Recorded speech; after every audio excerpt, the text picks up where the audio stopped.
할렐루야, 빈내리교회 성도 여러분, 내 영혼을 위한 성경 쓰기 예수를 수다에 오신 것을 환영합니다. 오늘 아침에 우리에게 주시는 또 말씀을 통해서 우리에게 주실 하나님의 은혜를 기대합니다. 오늘 같이 읽을 말씀은 마가복음 12장 30절입니다. 제가 읽겠습니다. 내 마음을 다하고 목숨을 다하고 뜻을 다하고 힘을 다하여 주 너의 하나님을 사랑하라 하신 것이요. 아멘. 오늘 본문의 말씀만 떼어서 보기에는 약간의 한계가 있습니다. 그래서 혹시 내일의 설교자와 또 설교 내용이 겹칠 수 있는 부분들이 있는데요. 그래도 매일 주시는 하나님의 말씀은 새롭기 때문에 오늘 주시는 말씀도 아멘으로 받으시고 또 내일도 아멘으로 받으시면 큰 은혜가 있을 줄로 믿습니다. 예수께서 사람들이 곤란하게 만들었던 논쟁들이 있는데요. 세금 논쟁, 부활 논쟁, 계명 논쟁들입니다. 그러니까 세금 논쟁과 부활 논쟁은 다 맞춰지고 이제 새롭게 본문에서는 계명 논쟁들이 서기관들과 함께 이루어지는 것을 볼 수 있습니다. 이스라엘 백성들이 지켜야 할 율법들이 있습니다. 총 몇 가지인지 아십니까? 바로 613가지입니다. 무엇을 해라가 248가지가 있고요. 하지 마라가 365가지입니다. 248이라는 숫자는 어디서 나왔냐면 바로 인간의 신체에서 나오고요. 365가지는 365일에서 나온 것입니다. 그러므로 몸을 다해서 해야 할 것이 248가지가 있는 것이고요. 매일매일 하지 말아야 할 것이 바로 35가지가 있는 것입니다.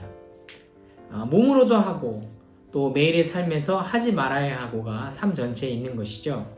그러니까 숨이 턱턱 막히겠죠. 아마 정신이 율법 때문에 하나도 없습니다. 자, 오늘 서기관이 이 사실을 잘 알고 있는 상태에서 예수님께 이렇게 묻습니다. 자, 613가지 율법이 있는데 그 중에서 제일 중요한 율법이 무엇입니까? 자, 이것은 예수님을 멘붕에 빠지라고 한 질문입니다. 우리가 지금 답을 알고 있기 때문에 이 질문에 대한 답을 평면적으로 다들 이해하고 또 말을 하실 수는 있지만 예수님 당시로 돌아가면 조금 상황이 다릅니다. 자, 예수님은 이 질문에 대해서 그냥 대답하신 것이 아니라 말씀을 기초로, 율법의 말씀을 기초로 말씀하셨습니다. 자, 예수님은 신명기 6장 5절을 인용하십니다. 자, 마음, 뜻은 soul입니다. 힘을 다해서 하나님을 사랑하라 라고 말씀하십니다. 이 신명기에서 뜻이란 단어는 오늘 우리가 읽은 본문의 뜻과는 다르게 번역이 된 것을 알 수 있습니다. 신명기에서의 뜻은 soul입니다. 목숨이라고 번역을 하는 것이 더 정확할 것입니다. 다시 읽어보면 마음, 목숨, 힘을 다해서 하나님을 사랑하라 라고 읽는 것이 또 번역하는 것이 더 자연스럽고 더 정확할 것입니다. 오늘 본문에서는 예수님은 마음, 목숨, 힘을 다해서 하나님을 사랑하라에 하나를 더 붙이십니다. 그것이 바로 뜻, 마인드입니다. 자, 이 서기관은 예수님이 마인드를 붙였다는 것을 알아들었습니다. 그래서 그가 32절과 33절에서 이것을 알아듣고 이렇게 말을 합니다. 맞습니다, 예수님. 마음을 다하고 지혜를 다하고 힘을 다해서 하나님을 사랑하고 이웃을 사랑하는 것이 모든 번제물과 기타 번제물보다 기타의 제물보다 낫습니다. 라고 말하면서 예수님의 그 마인드를, 그 뜻이란 의미를 지혜로 받아들입니다. 자, 그렇다면 그 지혜는 어떤 뜻일까요? 어떤 지혜일까요? 자, 창세기 3장 6절에 보면 지혜롭게 할 만큼 탐스럽기도 한 선악과 열매가 맺게 하는 나무가 나옵니다. 하지만 그 지혜를 알게 하는 그 나무의 열매를 따먹은 인류가 한 일이 무엇입니까? 그것은 하나님을 반역하는 일만 했습니다. 그러니까 율법도 사람을 살리기 위해서 주어진 율법인데 시대를 지나면서 사람들은 그 율법을 사람을 정죄하고 올감하는 곳에 사용을 하였습니다. 예수님 시대에 사람을 죽이는데도 그 율법이 사용되었습니다.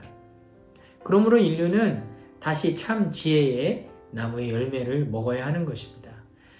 다시 말하면 유대 율법으로는 유대 율법으로 말미암는 구원에 이르는 지식, 그 지식을 예수님은 복음의 지혜라고 말씀하셨습니다. 그 복음의 지혜는 하나님을 사랑하고 이웃을 사랑하고 31절에 나오는 내 자신도 사랑하는 것입니다. 하나님을 사랑하는 사람, 하나님과의 관계가 제대로 성립된 사람은 나 자신을 사랑할 줄 알고 이웃을 사랑할 줄 아는 것입니다. 그러니까 배가 침몰하면 나도 살고 또 이웃도 사랑해야 하니까 다른 사람도 구해야 하는 것입니다. 하나님께서는 다른 이웃을 사랑하는 것이 어떤 경우에는 상황 때문에 어렵거나 또 용납이 안 될 수도 있습니다. 하지만 그 사람들도 사랑해 보라 하고 하십니다. 왜냐하면 하나님과 나와의 맺은 관계 때문입니다. 기독교인들은 그 인본주의자들과는 좀 다릅니다. 인본주의는 인간 안에 있는 선한 가능성을 믿고 또 휴머니즘으로 자꾸 끌어들이는 윤리입니다. 그런데 기독교는 인간의 본성은 이기적이다, 또 악하다라고 말합니다. 무엇 때문에요? 인간이 하나님께 지은 죄 때문에. 언제까지요?